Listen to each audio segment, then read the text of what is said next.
Salut à tous, ici Adrien D. Aujourd'hui on est le vendredi, toujours 9 novembre 2018. Et suite à ma dernière vidéo sur la personnalisation de Gnome Shell, ici, on m'a posé une question. Voilà. Ici, si le cœur t'en dit, est-ce que tu pourrais faire une sorte d'install minimale de Gnome sans Maps, l'outil de virtualisation, pour voir la minimale qu'il faut avoir pour utiliser Gnome? Et je me suis dit, tiens, est-ce que c'est possible, techniquement, d'avoir un Gnome qui consomme moins de 500 mégas de RAM avec Wayland sous Fedora? Eh bien, je relève le défi. Pour ça, je vais partir, non pas cette fois-ci d'une Fedora Workstation et essayer de l'alléger, mais je vais partir d'une Fedora Server. Là, j'ai pris le DVD de la Fedora Server. Donc, on aura exactement la même Fedora, c'est-à-dire une Fedora 29. Donc, je passe en plein écran, voilà. Et donc, on va faire l'install. Donc, j'installe Fedora 29. Vous allez voir tout du début à la fin. L'installation. Enfin, j'accélérerai la partie installation histoire que ce soit plus rapide. Et on va voir comment on peut essayer d'installer une Fedora le plus légèrement possible et essayer d'aller à moins de 500 mégas en désactivant les services et des éventuels composants de Gnome qui ne nous servent pas. Oui, on va essayer de faire ça. L'installateur démarre et donc comme ça vous allez voir aussi à quoi ressemble l'installateur de Fedora Server. Si vous l'avez jamais vu, donc c'est un installateur graphique, hein, pas de problème, qui est un tout petit peu différent que celui de Fedora Workstation et de CentOS, mais vous allez voir, c'est toujours le même. Donc ici, hop, je continue. Donc continuer. Et donc ici, à l'installation, donc ce que je vais faire, je vais prendre un partitionnement personnalisé. Voilà. Et je vais faire de la partition standard. Voilà. Histoire de ne pas utiliser de LVM et donc de ne pas avoir de partition, enfin de LVM, de service LVM à gérer. Hop. Voilà. Donc je vais mettre 40 Go. Voilà. Et je vais me faire une petite partition swap de 2 Go, ça ira très bien. Donc ici, hop, voilà, je préfère de l'ext4, ce genre des paramètres. Et voilà. Donc voilà le partitionnement, hein. Une partition EFI de 100 mégas, une partition ext4 de 40 Go, et une petite partition swap de 2 Go. Ici, je vais utiliser un système d'exploitation Fedora personnalisé. Et je vais rien cocher du tout. Et donc je commence l'installation. Donc ici je mets mon traditionnel mot de passe route. Voilà. Et là je crée mon utilisateur, donc Adrien, qui sera administrateur. Voilà. Hop là. Et donc là l'installation va débuter. Donc ce que je fais, c'est que je vous laisse afficher l'installation, sauf que je la passe en mode accéléré pour que en fait vous voyez que je ne coupe rien du tout et que tout se passe ainsi. Donc accélération en cours et je vous donne rendez-vous après l'install.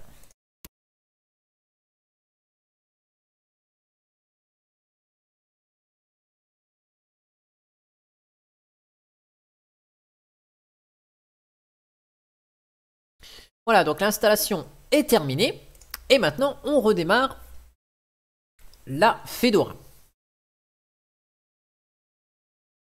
Alors, ce qu'on va faire maintenant, c'est qu'on va installer Gnome Shell et voir un petit peu, installer Server X, Wayland, hein, puisque je vais tester avec Wayland et non pas avec Xorg. Et on va voir tout ça ensemble. Alors, déjà, dans un premier temps, je fais... Est-ce qu'on a VI? Ouais. Donc, VI etc dnf, dnf.conf. Et ici, je vais mettre un fastest mirror à 1. Voilà, histoire que ça aille plus vite. DNF install htop. Donc dans un premier temps, ce qu'on va faire, c'est qu'on va installer htop pour voir déjà une Fedora de base, sans interface graphique, combien elle consomme. Ensuite, on va installer rapidement Xorg, GDM et GNOME Shell. Donc, j'installe pas LightDM puisque, à ma connaissance, LightDM ne supporte pas Wayland. Donc, je vais partir directement sur GDM. Peut-être qu'avec LightDM plus GNOME Shell, donc sans le mode Wayland, on arrive à quelque chose d'un peu plus léger.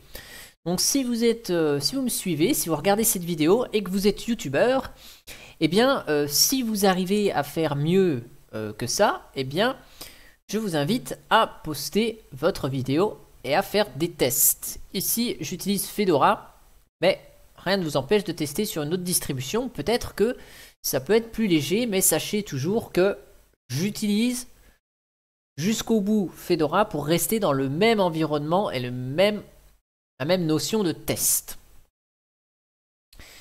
Donc, une fois que DNF aura fait ces petits bébés là,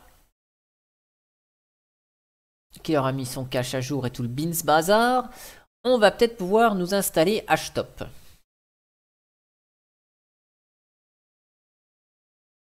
Voilà, donc oui.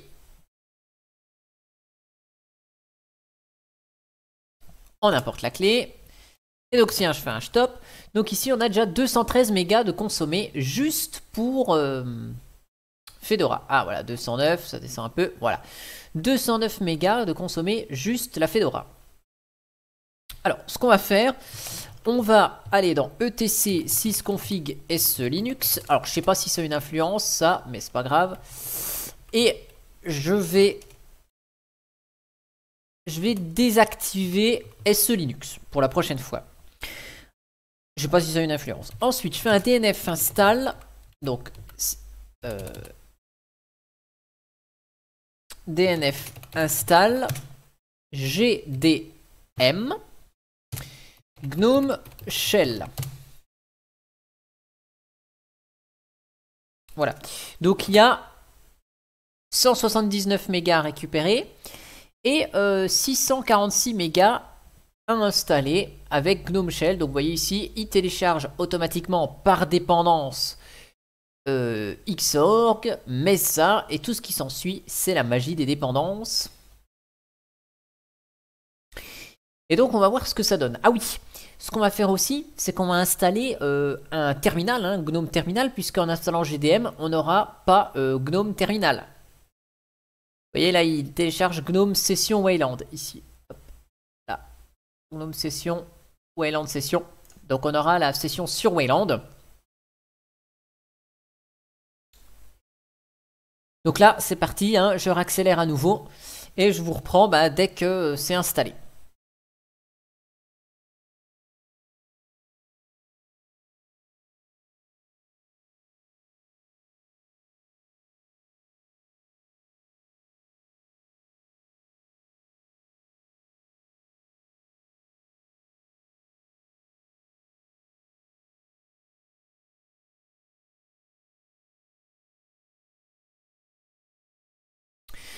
Voilà, donc GNOME Shell est installé.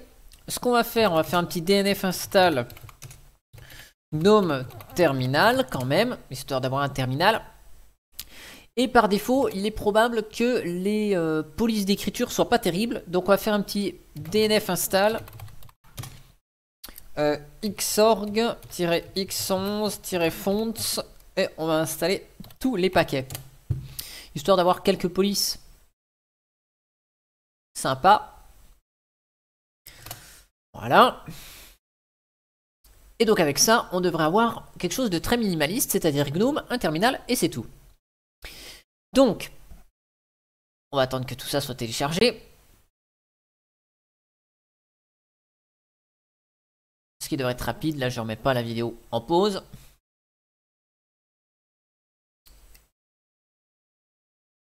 Voilà. Les 18 paquets sont installés. Parfait. Donc, système CTL get default nous permet de nous dire qu'on est en mode multi-user target, c'est-à-dire en init 3. Donc systemctl set default graphical.target pour le prochain démarrage. Et on y passe là tout de suite. Systemctl isolate graphical.target. C'est parti, on passe en init 5 avec cette commande de système des magiques. Ok, donc on met le mot de passe qui va bien. Donc ici je démarre bien en GNOME sur Wayland et pas le Xorg. Bon, j'ai pas installé les additions, les OpenVM Tools, mais voilà. Donc là, on a un GNOME, ok, très vide, hein, puisqu'on n'a aucune application, si ce n'est les paramètres et le terminal. Donc là, je lance le terminal, vous voyez qu'on a une police un peu à chier, donc on va aller dans les préférences, police personnalisée, et on va se prendre une courrier. Voilà. Donc là, on a déjà quelque chose d'un peu plus lisible. Et donc, si on fait un hashtop, on va constater que on est encore à 636 mégas. Donc, c'est encore un petit peu énorme. Donc là, le problème, c'est que on consomme de la mémoire et c'est pas terrible. Donc, ce qu'on va faire, on va se connecter en route et on va faire un peu de ménage. C'est-à-dire que rpm-qa pipe grep évolution, si on n'utilise pas évolution et tout ce qui s'ensuit, rpm-e -no-deps, on supprime évolution, puisque évolution c'est la partie courrier électronique de GNOME. Donc si on l'utilise pas, on le supprime. Ensuite, si on fait un système D analyse blâme, bon ok, on voit les services qui sont lancés. Et honnêtement, quand on utilise une Fedora pour un PC, on n'a pas forcément besoin de SSH. On n'a pas besoin de FirewallD. Alors, hop, upower on va laisser. Cronid, le planificateur, on s'en fout. Il y a cron. SSHD qui gêne. Bon, bah, normalement, si on désactive tout ce qui est SSH, ces services-là doivent se désactiver, mais c'est pas grave. On le fait quand même. Network Manager, on garde. Podkit Service, on garde. Bluetooth, j'en ai pas, je vire. Voilà. On va regarder ce qu'il y a d'autre. Colorday, switchroot, WA supplicant. On pourrait l'enlever à la limite. Bon, c'est pas grave. Donc maintenant, ce qu'on va faire, on fait un petit reboot. On va juste vérifier que cette fois-ci, en faisant notre reboot, eh bien, on passe bien en mode graphique directement, hein, en ayant fait le système CTL set default graphical.target. Voilà.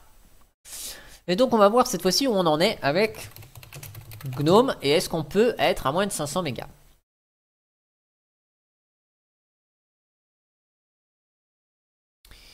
Donc voilà avec notre GNOME, hop, terminal.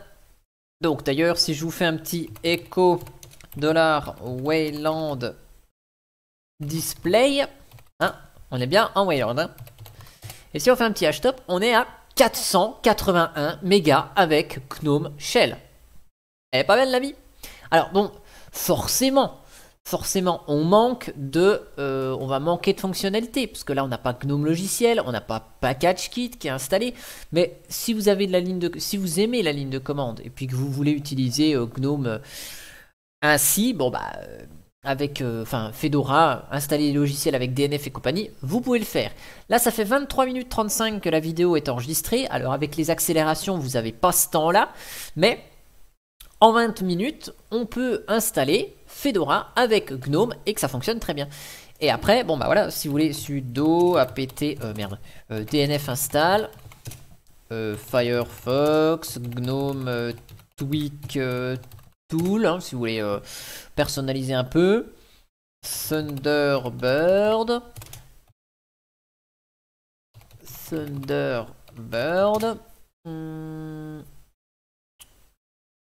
Voilà, LibreOffice.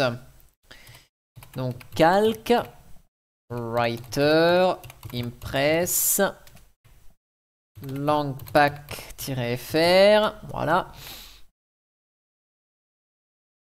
On va installer ça. De toute façon, ça va juste prendre de la place sur le disque, hein, mais pas de place dans la mémoire. Alors, hop, je vous montre juste avant que si on fait un petit df-h, juste avant, le système consomme 2,1 gigaoctets avec GNOME installé et Fedora. Hein. Et là, tout fonctionne. Hein. Le son fonctionne, il est là, hein, pas de problème. On a GNOME avec les paramètres, tout est là. Hein. Voilà, donc bon, pas de Bluetooth, je l'ai désactivé évidemment. Mais voilà, on a bien notre GNOME 3.30.2. Ah aussi, j'aurais pu aussi installer éventuellement, mais ça va peut-être prendre un tout petit peu de mémoire. C'est un pilote graphique qui est le pilote VMware. Le pilote VMware, c'est Xorg. Ah oui, mais en même temps, avec Wayland, oh si, ça doit peut-être marcher, je sais pas. Je vais regarder comment il s'appelle. Ah ben, si je fais un DNF search, j'en ai pour 3 ans. Alors pkgs.org, je vais aller là-dessus. En attendant, VMware. Donc le pilote s'appelle comment? Il s'appelle xorg-x11-drv VMware. Voilà, c'est ça qu'il faut que j'installe. Donc je vais ouvrir une nouvelle fenêtre, le temps que ça installe de l'autre côté. Sudo DNF installe. xorg-x11-drv-VMware. Voilà. Donc oui. Comme ça, l'installation, elle va démarrer une fois que derrière ce sera bon. On va faire un dernier boot. Et on verra que normalement, on devrait tomber en dessous des 500 mégas. Alors bien sûr, on n'a pas package kit avec GNOME logiciel. Bah oui, mais une distribution, si on prend la Fedora avec XFCE ou Fedora avec Mate, bon, on va dire ouais, c'est peut-être plus léger, mais il n'y a pas package, enfin il n'y a pas tout le bazar GNOME logiciel et compagnie, quoi. C'est DNF Dragora qui installe le truc. Donc voilà, après, on peut avoir de la légèreté, mais on n'a pas tout le bazar révolution de GNOME. On n'a pas la superbe intégration de GNOME logiciel qui fait que quand je tape là le nom du logiciel, par exemple, je sais pas, moi je vais installer, je sais pas quelle application là, qu'est-ce qu'on peut installer? Clémentine, il est peut-être pas dans les dépôts normaux, mais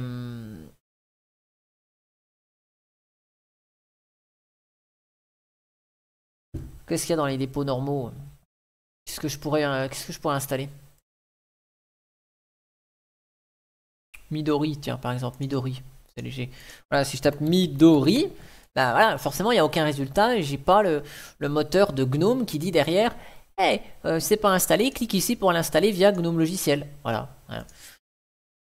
Mais après, ça, vous ne l'avez pas avec Mate, vous ne l'avez pas avec XFCE. Donc, voilà, on peut dire que GNOME est lourd, mais GNOME embarque tout. C'est comme Windows. Hein. Windows, quand vous démarrez Windows 10, vous avez 1 giga de manger, bah oui, mais il y a tous les logiciels qui gèrent la caméra, vous avez le navigateur internet, vous avez le logiciel de courrier, vous avez Skype, vous avez tout quoi. Donc là, est-ce qu'avec le pilote VMware, ok, c'est bon. On a quand même quelque chose d'abordable. Et donc on va voir si cette fois-ci on a moins de 500 mégas. Alors, je n'ai pas dit hein, qu'on ait moins de 500 mégas. Avec quelques trucs en plus, mais voilà, on a Firefox. On a que ça en application, donc vous voyez, c'est un GNOME minimal.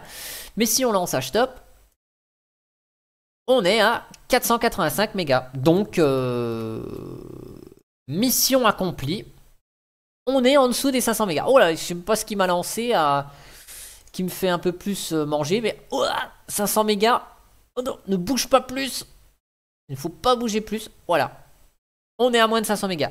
Juste avant d'enregistrer cette vidéo, je ne savais absolument pas si on pouvait être en dessous de 500 mégas. J'ai donné cette valeur de manière très arbitraire. C'est le demi-giga. Mais finalement, on y arrive bel et bien. avec un support complet du réseau, du son, enfin bref, on a tout ce qu'il faut et ça marche. Le tout sous Wayland, évidemment. Voilà. Donc vous avez vu, on part d'une base SEN, donc d'une base serveur. On installe GDM, on installe GNOME Shell, on installe GNOME Terminal pour avoir un terminal quand même. Quelques polices Xorg hein, qui nous permettent d'avoir autre chose que les polices par défaut qui sont très moches.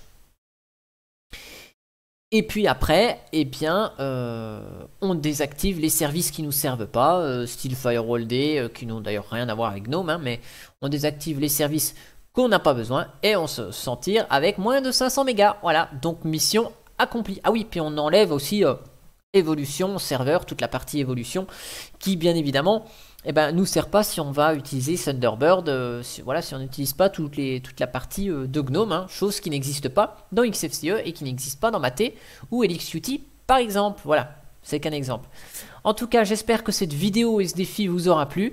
Et écoutez, là c'est un petit truc à l'arrache, hein, mais si vous arrivez à faire mieux, n'hésitez pas à poster vos captures d'écran dans les commentaires et dire ce que vous avez désactivé en plus. Ça m'intéresse toujours et ça pourra intéresser sans doute quelques abonnés. Sur ce, moi je vous dis à bientôt pour une prochaine vidéo. Allez, ciao ciao!